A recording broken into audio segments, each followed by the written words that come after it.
To a gathering of a different kind now, and as with many other annual gatherings this year, the Tastes of Nuclear Physics Conference will be held virtually come Monday. Organisers say that won't stop them from bringing together nuclear physicists from around the world to share, educate and inspire some of the budding talent. Let's talk more about this year's event with Professor Nico Orce. He's with the Natural Sciences Faculty at the University of the Western Cape. Prof, great to have you on the programme. Let's begin with the expectations going into the next week's event. Hi there, can you hear me? I can hear you, Prof. I was asking you about your expectations going into next week. So the expectations are very high because we have our students are presenting in front of the world this event, which was to be supposed to be a local event with strong speakers coming from overseas.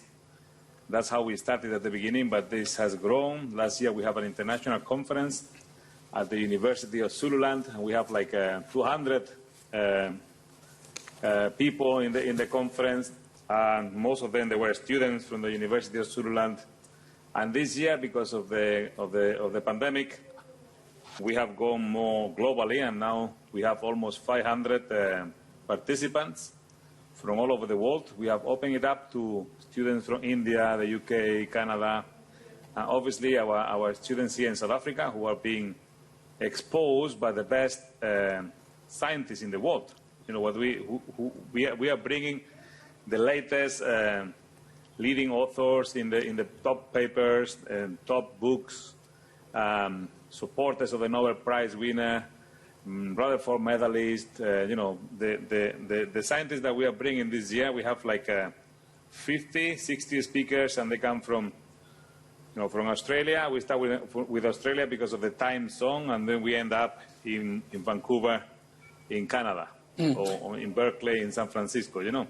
So these are the expectations that we see. I hope that most of the students realize that there is this is the way of doing science, and everyone get excited about new projects and doing physics and astrophysics. Mm-hmm. Something else that you mentioned there, Professor, was the involvement or participation of students from the University of Zululand in KZN, and that, I would assume, ties in then with a strong theme, the focus that you have on the inclusion of students from previously disadvantaged communities. How are they faring as far as science development and research in South Africa specifically? Well, this was quite spectacular. Last year was probably the best conference ever. This resulted. I want to think partly in opening new positions at the University of Zululand, with new technical positions, new lecturer positions. In growing that department of nuclear physics, we have brought so many leaders in the field. You know, people who are now working in the diamond industry. Some of my students are working in the national regulator, nuclear regulator, ESCOM, all the nuclear industry. We are feeding the nuclear industry with our students, and not only the nuclear industry, but also the universities. We have professors at the University of Pretoria, University of Zululand. So this is how we generate success. This is the real thing. Mm-hmm. This is hard work, you know. And just on the coronavirus pandemic, yes, it's affected your ability to gather together in one venue, one campus as scientists, but has it affected the core science and research work that you do every day?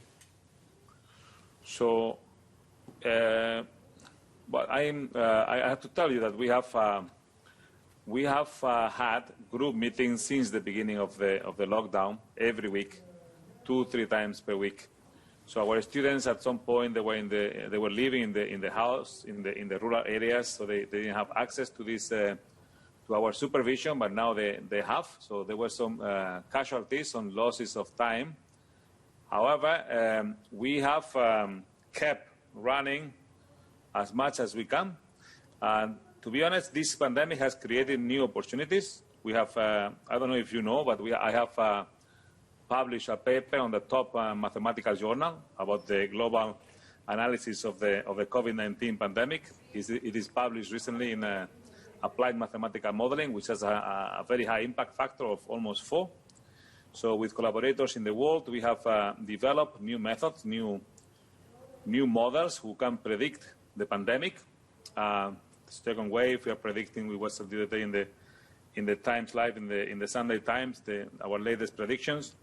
But what we see here is that we have used these skills, these computer codes, these new programming scripts to aim at our students. We have a WhatsApp group where all these codes are being given to the students.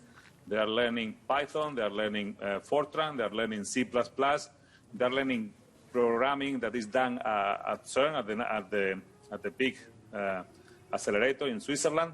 So all these students, we are trying to convert as much as we can this grim subject onto something which is hopeful into transformation. So we are, as you can see from the taste of nuclear physics, we have all these speakers that we wouldn't have in real life. You know, we wouldn't have the funds to bring them all of them here.